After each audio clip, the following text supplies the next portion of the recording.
My name is Odessa, and I am 32 years old.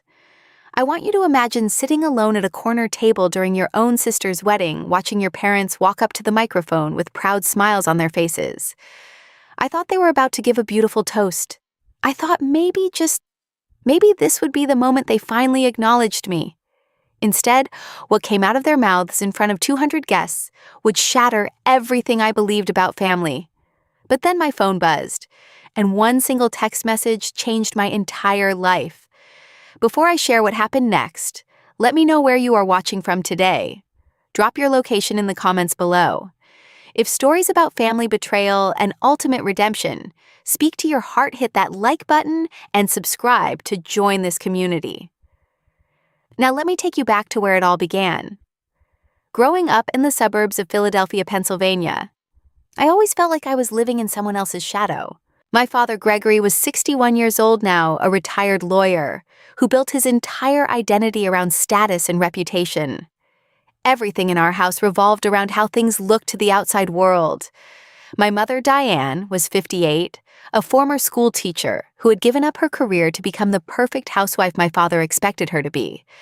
She lived and breathed according to his expectations, never questioning, never pushing back. And then there was my sister, Sutton. She was 28, 4 years younger than me, and from the moment she was born, she became the golden child of our family. It was not just that she was beautiful in that classic conventional way that parents love to show off. She had blonde hair that always fell perfectly, blue eyes that sparkled in every photograph, and a smile that could light up any room. But more than her looks, Sutton excelled at everything my parents valued. Piano lessons starting at age 5, ballet recitals where she always got the lead role, straight A grades in subjects that my father deemed worthy like mathematics and economics. I was different. I came out with dark curly hair that never seemed to cooperate, and brown eyes that my mother once called plain when she thought I was not listening. While Sutton practiced her scales on our grand piano, I was in my room drawing. While she perfected her pirouettes, I was filling notebooks with stories. My passion was art, creating worlds with colors and shapes, telling stories through illustrations. To me, it was magic. To my parents, it was a waste of time. I remember the first time I truly understood how my parents saw me. I was 14 years old, and my art teacher had selected 3 of my pieces for the school's annual exhibition. I was so proud, so excited. I made invitations by hand, decorating each one with small drawings. I gave them to my parents and to Sutton, hoping they would come. The night of the exhibition, I stood next to my artwork wearing my best dress, watching the door. Other students had their families gathered around them, pointing at paintings, taking photographs, beaming with pride. I waited for 2 hours. My parents never showed up. When I got home that night, my mother was helping Sutton practice for an upcoming piano competition. My father was reviewing her sheet music, nodding approvingly. "How was your little art thing?" my mother asked without looking up. "Fine," I said, swallowing the lump in my throat. No one asked to see pictures. No one asked if I won any recognition. The next week, the entire extended family was invited to watch Sutton's piano competition. She placed second, and my parents threw her a celebration dinner. This pattern continued throughout my teenage years. When I received a full scholarship to the Rhode Island School of Design, one of the most prestigious art schools in the country, I thought finally my parents would see my potential. I ran into the living room with the acceptance letter, my hands shaking with excitement. My father barely looked up from his newspaper.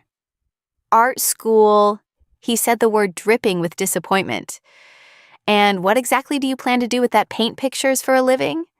"Gregory, maybe she could still apply to some real schools," my mother suggested, as if I was not standing right there. "Business programs, perhaps. Something with a future." 6 months later, when Sutton got accepted into the Wharton School of Business, my parents hosted a party. Relatives flew in from across the country. They ordered a cake with Sutton's name on it. My father gave a speech about how proud he was to have raised such an accomplished daughter. Daughter. Singular. That was when I truly began to understand. I was not the daughter they wanted. I was the rough draft before they got it right with Sutton. My relationship with my sister was complicated. When we were very young, before she understood the family dynamics, we were close. She would sneak into my room at night and ask me to draw pictures for her. She would beg me to tell her stories before bed. But as she grew older and realized she was the favorite, something shifted. She started looking at me differently, speaking to me with a condescension that mirrored our parents. "It must be nice to just draw all day," she said once when she was home from college for Thanksgiving. "No real responsibilities, no real pressure. You have such an easy life, Odessa." I was working 3 jobs at the time while building my portfolio, but I did not correct her. What would have been the point? After graduating from art school, I moved to New York City with nothing but 2 suitcases and a dream. The first few years were brutal. I worked as a waitress during the day, a dog walker in the evenings, and a freelance illustrator in whatever hours remained. My tiny apartment in Queens had a leak in the ceiling and neighbors who fought at 3 in the morning. But I had a corner by the window where the light came in just right, and that was where I created my best work. My parents called occasionally, but the conversations were always the same. How was I surviving in that expensive city with my hobby? Had I considered getting a real job? Did I know that Sutton had just been promoted to associate manager at her finance company? Did I know she was dating a wonderful man from a good family? I learned to keep the calls short. What my parents did not know, what no one in my family knew, was that my career was quietly exploding. 3 years before Sutton's wedding, I received an email that changed everything. It was from Martha Chen, a senior editor at one of the largest children's book publishers in the country. She had somehow come across my portfolio and wanted to meet. That meeting led to a contract. That contract led to a series of illustrated children's books that I created under the pen name O. Marlowe. I chose the pseudonym for privacy, but also because I wanted to be judged purely on my work, not on my name or my background or my family connections. I wanted to succeed on my own terms. The first book was a moderate success. The second book hit the bestseller list. By the third book, O. Marlowe had become a phenomenon. My illustrations were being praised by critics and beloved by children across the country. Teachers were using my books in classrooms. Parents were writing to the publisher about how my stories had helped their kids through difficult times, and still no one knew it was me. The money came with the success, not overnight but steadily, until I looked at my bank account one day and realized I was earning more in a month than Sutton made in 6. I bought a beautiful apartment in Brooklyn with tall windows that let in perfect morning light for painting.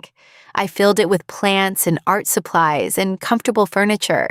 I created a life that I loved, but I did not tell my family. Partly because I did not want to give them the satisfaction of suddenly being interested in me once I had money. Partly because I still, despite everything, harbored a foolish hope that someday they would see my value as their daughter, not as a success story. This was also when I met Julian. He was 35, an editor at the publishing house with kind eyes and a gentle laugh. Our relationship started as professional and evolved into something deeper. He was the first person I ever told about my family, about growing up feeling invisible, about the constant comparisons to my sister. He listened without judgment and loved me without conditions. "You should tell them about your success," he said one night as we sat on my balcony watching the city lights. "Let them see what you have accomplished." "They would not care about the accomplishment," I replied. "They would only care about the money and the fame. And that is not why I do this work." He squeezed my hand. "I know, but someday you might want them to know the real you." I shook my head. They have never wanted to know the real me. That is the problem. We had been together for 2 years when Sutton's wedding invitation arrived. Julian knew all about my family by then. He offered to come with me to be my support system, but I declined. I knew how my parents would treat him. They would interrogate him about his job, his salary, his family background. They would find him lacking because he worked in publishing rather than finance or law. I could not put him through that. "I will be fine," I told him. "It is just one weekend. I will smile, I will attend the wedding, and I will come home to you. "Call me if you need me," he said, "anytime, day or night." I promised I would.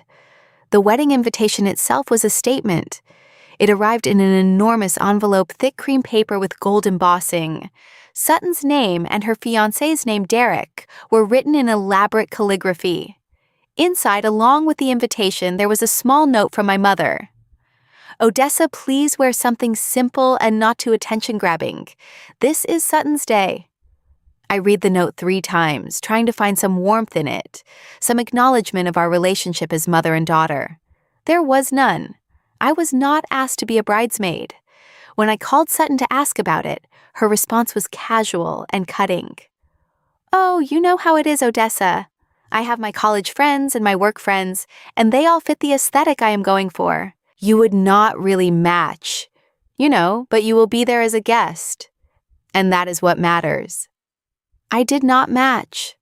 The story of my life in 4 words. The weekend before the wedding, there was a dinner at my parents' house for close family and the wedding party. I drove the 3 hours from Brooklyn telling myself that this time would be different. Maybe being around family would remind everyone of our bonds.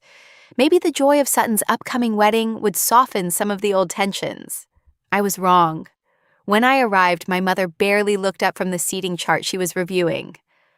"Odessa, you made it. Good. Go put your bag in your old room. And please change into something nicer for dinner." I was wearing a perfectly appropriate dress, but I did not argue. I went upstairs to my childhood room, which had long since been converted into a home office. There was a small cot in the corner for me to sleep on. Sutton's room I noticed when I passed. It remained perfectly preserved, complete with her trophies and ribbons on display. At dinner, I was seated at the far end of the table next to my great-aunt, who was hard of hearing, and my second cousin, who was 14 and more interested in his phone than conversation. The important seats close to my parents and the bride and groom were occupied by Sutton's friends and Derek's family. Derek was exactly the kind of man my parents had always dreamed of for their daughter. His father was a former business partner of my father's, which was how they met. He was tall, conventionally handsome, worked in investment banking, and came from old money. Every time he spoke, my parents nodded as if he were sharing profound wisdom. No one asked me a single question all evening. Not about my life, my work, whether I was seeing anyone. It was as if I were a ghost at the table, visible, but not worth acknowledging. At one point, I excused myself to use the restroom and passed by the living room where I overheard my mother talking to my aunt. "I just hope Odessa does not do anything embarrassing tomorrow," my mother was saying. "You know how she can be, always so different. I told her to keep a low profile." "Well, at least Sutton turned out perfect," my aunt replied. "1 out of 2 is not bad."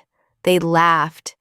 I stood in the hallway frozen, feeling the familiar ache of not belonging. After 32 years, I should have been used to it. But some wounds never fully heal. That night, I called Julian from the small cot in my childhood room that was no longer really mine.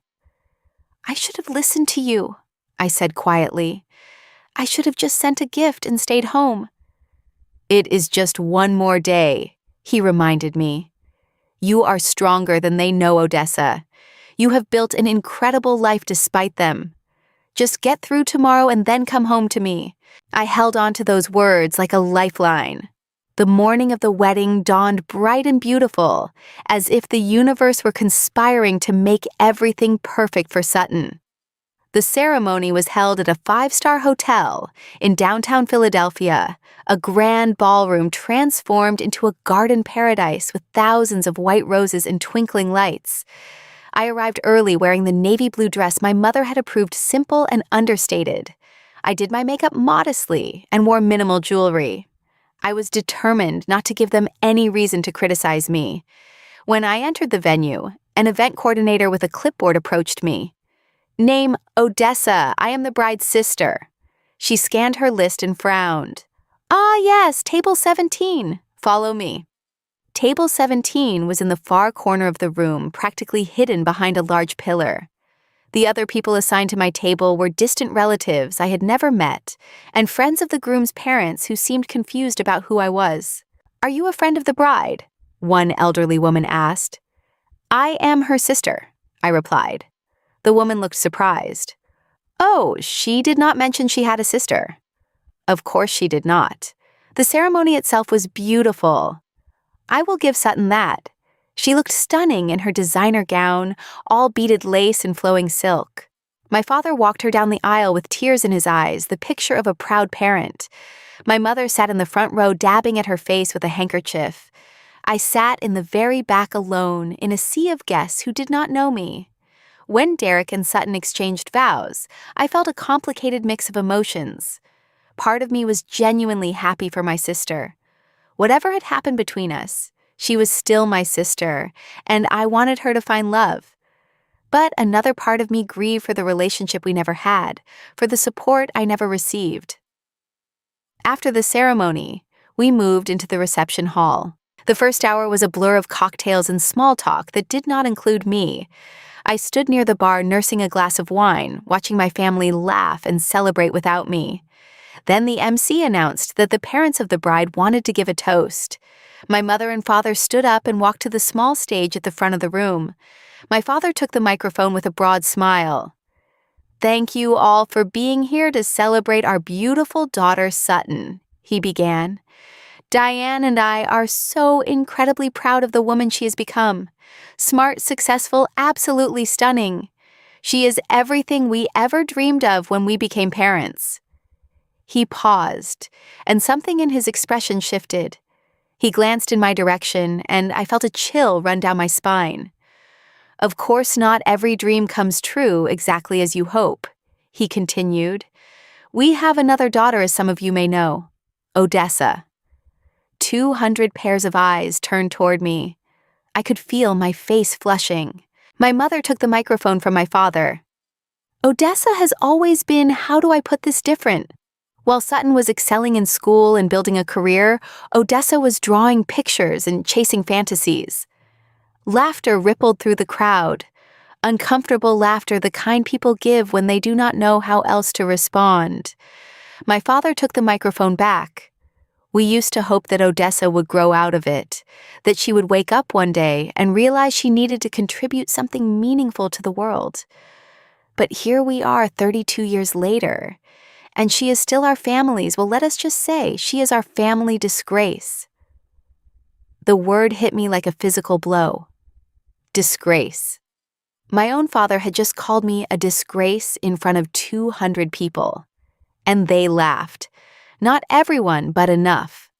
I could hear the snickers, see the pitying glances, feel the weight of public humiliation pressing down on me. Sutton stood next to Derek, and she was laughing too. My baby sister, the one I used to tell bedtime stories to, was laughing at my public humiliation. I wanted to run. I wanted to disappear.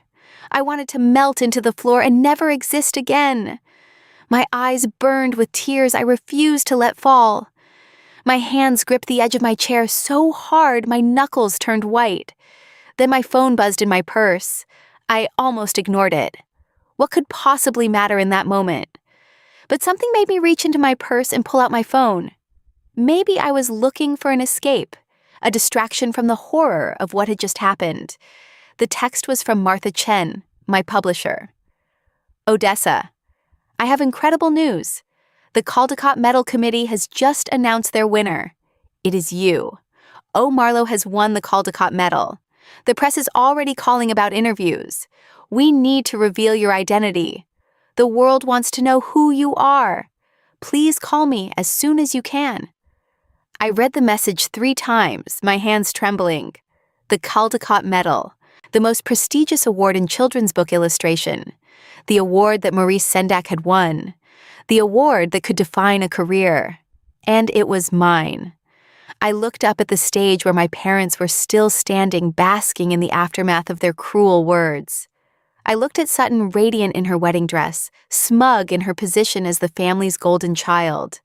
I looked at the 200 guests who had just witnessed my humiliation, and something shifted inside me. For 32 years, I had sought their approval. I had hoped that someday, somehow they would see my worth. I had kept my success a secret because I wanted to be loved for who I was not, what I had accomplished. But looking at them now, I realize the truth. They would never see my worth, because they had already decided I had none. My success would not change their perception of me. It would only make them resentful that they had been wrong. So why was I still hiding? I typed a response to Martha. Yes, reveal my identity. Do it now. I will handle things on my end. Then I put my phone in my purse and stood up. The room was still buzzing with conversation after my parents' toast. My father was accepting congratulations from guests, probably for his wit. My mother was touching up her makeup, pleased with herself. I began walking toward the stage.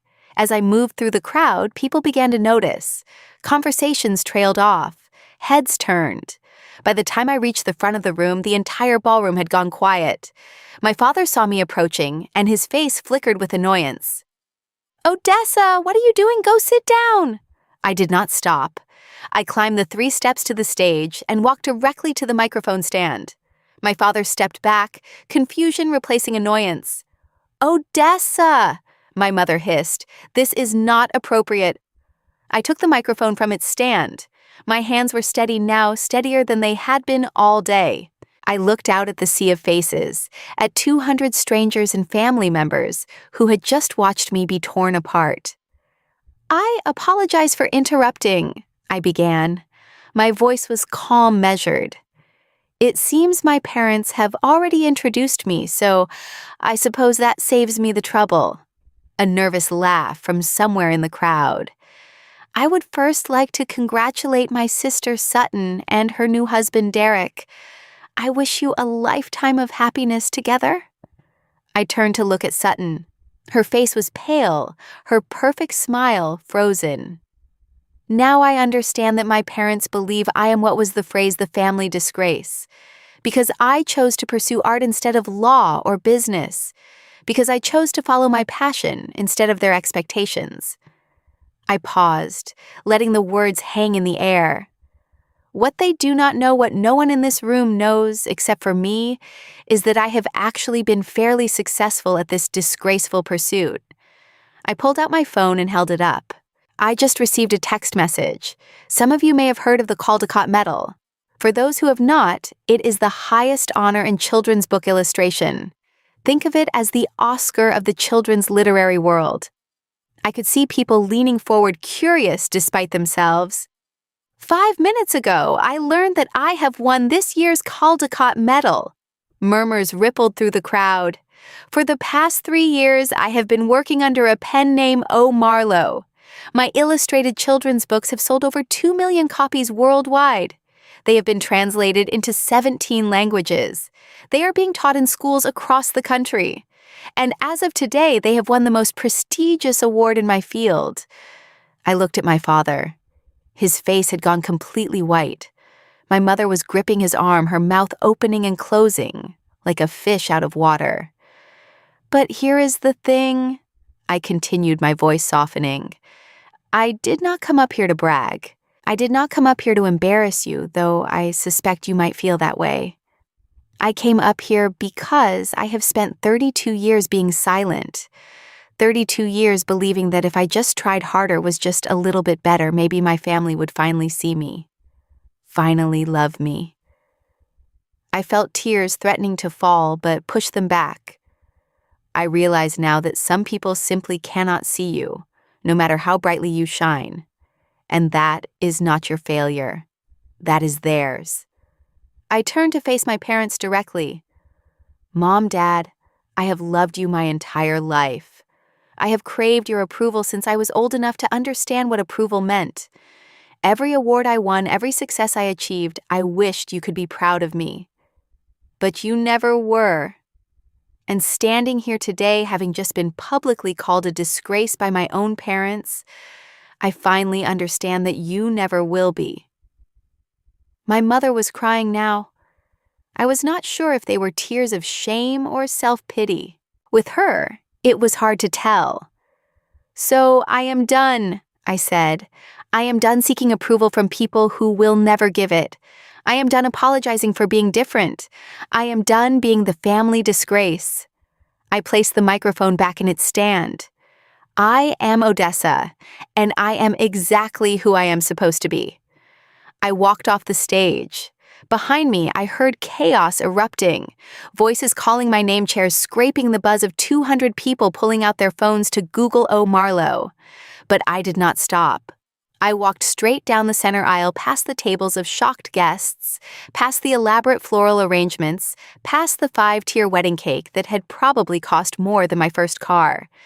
Someone touched my arm. I turned to see a woman I did not recognize, her eyes wide. "Are you really O. Marlowe?" she asked. "My children love your books. Could I possibly get your autograph?" I smiled, really smiled for the first time all day. I would be honored. More people gathered around. Parents who recognized my pen name. Teachers who had used my books in their classrooms. Children who had been dragged to the wedding and were suddenly more interested in the disgraced sister than the bride. "Odessa, wait." I heard my father's voice behind me but did not turn. I signed a few more autographs, accepted a few more congratulations, and then walked out of the ballroom into the hotel lobby. The fresh air hit my face like a blessing. I pulled out my phone and called Julian. "Hey," he answered on the first ring. "How is it going? Can you come pick me up? I am done here." "What happened?" "I will tell you everything, but right now I just need to hear your voice and know that you are on your way." "I am already getting in the car." That was Julian. No questions, no hesitation. Just support. I sat on a bench outside the hotel, watching the sun begin to set over Philadelphia. Behind me, I could hear the sounds of the wedding continuing, though I imagined the mood had shifted significantly. My phone was blowing up with messages. Martha wanting to schedule interviews, friends who had seen the news online, even some reporters who had somehow gotten my number. I ignored them all. About an hour later, my father came outside. He looked smaller, somehow diminished. He sat on the bench next to me, leaving a careful distance between us. "Odessa," he said quietly. I did not respond. I did not know about the books, about any of it. "I know." "Why did you not tell us?" I finally turned to look at him. Would it have mattered? Would you have been proud of me if you had known? Or would you have found some other way to minimize my accomplishments? He did not have an answer. "That is what I thought," I said. We sat in silence for a long moment. "Your mother is very upset," he said finally. "I imagine she is." "She thinks you ruined Sutton's wedding." "Sutton's." I laughed, though there was no humor in it. "You stood up in front of 200 people and called me a disgrace, but I am the one who ruined the wedding. That is impressive, Dad, truly." He flinched at my words. "I am going home now," I said, standing up. "Julian is on his way to pick me up." "Who is Julian?" "My partner. We have been together for 2 years. You would know that if you had ever bothered to ask about my life." I saw Julian's car pulling into the hotel driveway. I walked toward it without looking back. "Odessa," my father called. "Can we talk about this? Can we try to fix things?" I stopped but did not turn around. "I do not know, Dad. I really do not know." Then I got in the car, and Julian drove me home. The days following the wedding were a whirlwind. The news of my identity spread quickly, and suddenly I was everywhere. Interviews with major publications, features on morning news shows, requests for speaking engagements at schools and libraries across the country. The children's literary world was thrilled to finally meet the mysterious O. Marlowe, and the story of how I had been publicly humiliated by my family just minutes before learning of my Caldecott win added a dramatic dimension that journalists loved. I was careful in my interviews. I did not bash my parents or seek revenge through the media. I simply told my truth. I spoke about growing up feeling invisible, about pursuing my passion, despite discouragement about building a life I loved on my own terms. The response was overwhelming. Thousands of people reached out to share their own stories of family rejection and eventual triumph. I realized I was not alone in my experience. My family's reaction was predictable. My mother sent a series of increasingly dramatic voicemails ranging from tearful apologies to angry accusations. She could not understand why I had made them look bad in front of everyone they knew. It was still somehow about her. Sutton sent a long email. She apologized for laughing, but in the same breath accused me of ruining her special day. "You could have waited," she wrote. "You could have told us privately. But instead, you had to make it about yourself just like always." I read her email once, then deleted it. There was no point in engaging. My father's attempts at contact were more subtle. He sent a few short texts asking if we could meet for coffee if we could talk things through.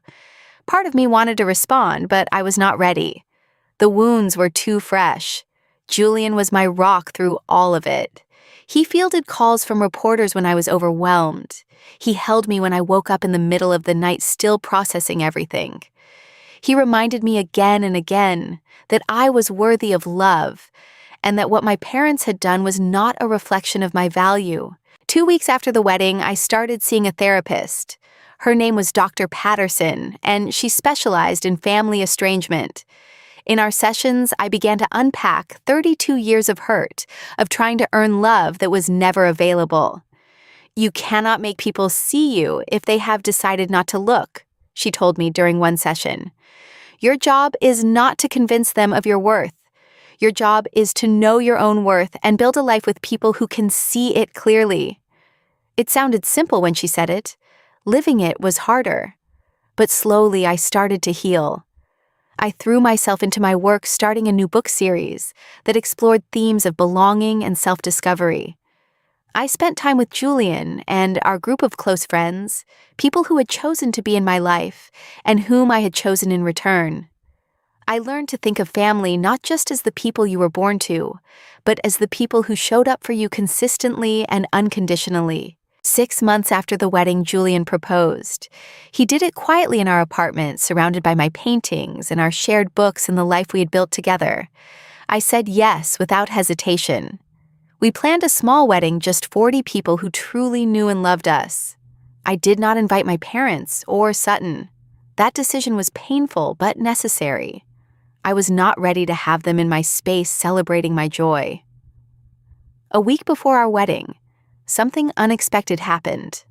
I was at a coffee shop near our apartment working on sketches for my new book when I heard a familiar voice. "Odessa." I looked up to see my father standing by my table. He looked older than I remembered, the lines on his face deeper, his posture less confident. "Dad," I said, "what are you doing here?" "I have been coming to this neighborhood sometimes," he admitted, "hoping I might run into you." I did not know how to respond to that. I gestured to the chair across from me, and he sat down carefully, as if afraid I might bolt.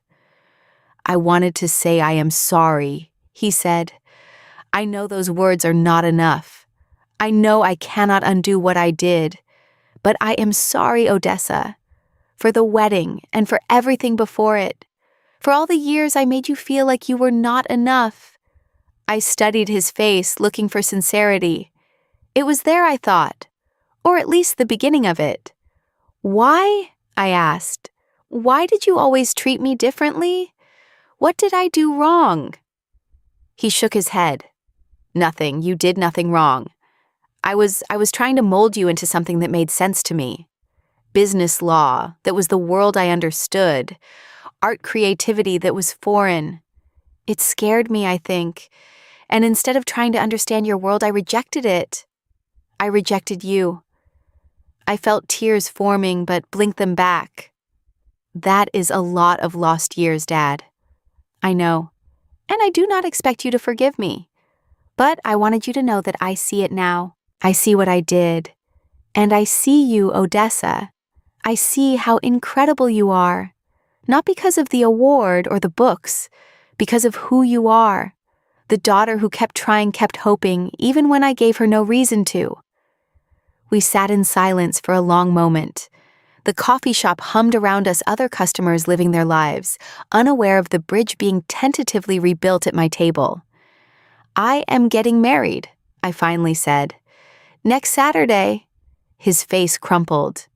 I heard from your aunt. I did not invite you, or Mom, or Sutton.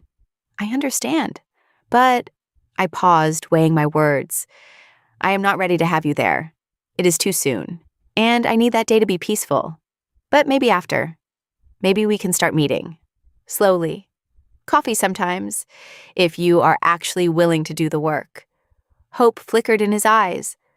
I would like that. I would like that very much. I need you to understand something, I said firmly. This is not about going back to how things were. How things were was toxic. This is about building something new, if that is even possible. And it requires you to actually change. Not just apologize, but change. I am trying, he said. I have started talking to someone, a therapist. Your mother does not know. She is not quite ready to look at things honestly. But I am trying. I nodded slowly. Okay, that is a start. He reached across the table, hesitated, then pulled his hand back. Can I see you again after your wedding? I will call you, I said, when I am ready. He stood to leave, then paused. The books. I bought them all after the wedding. Read every single one. They are beautiful, Odessa. Truly beautiful. I should have told you that 32 years ago when you showed me your first drawings. Then he left, and I sat alone with my coffee and my sketches, and the strange, painful hope blooming in my chest. I did not know if my father could truly change. I did not know if my family could ever be repaired, but I knew that I was no longer waiting for their approval to live my life. I had built something beautiful on my own. I had found love with Julian and community with friends who valued me. I had won the highest honor in my field. And most importantly, I had found peace within myself. The wedding was perfect, small and intimate and filled with genuine laughter. Julian's vows made me cry, and mine made him cry, and we danced under string lights while our friends cheered us on. Somewhere in another part of the city, my birth family was living their lives without me. And that was okay, because I had learned the most important lesson of my 32 years. Family is not defined by blood. It is defined by love, by respect, by the choice to show up for each other again and again. And the people in that room celebrating my marriage, they were my family, the real one. As I looked out at their faces, I thought about all the children who would read my books, the ones who felt different, who felt invisible, who felt like they did not belong. I wanted them to know what I had finally learned. Your value does not depend on whether others can see it. You are not a disgrace for being different. You are not a failure for following your heart. You are exactly who you are supposed to be. And someday, you will find the people who can see that clearly, when you do hold on to them. Because that is where home is found. Now I want to hear from you. Have you ever felt invisible to your own family? Have you found your chosen family? The people who truly see you? Drop your story in the comments below. I read every single one, and your experiences matter. If this story touched you, please hit the like button and share it with someone who might need to hear it. Subscribe to this channel so you never miss a story of resilience, redemption, and finding your way home. And remember, no matter what anyone tells you, you are not a disgrace. Siege.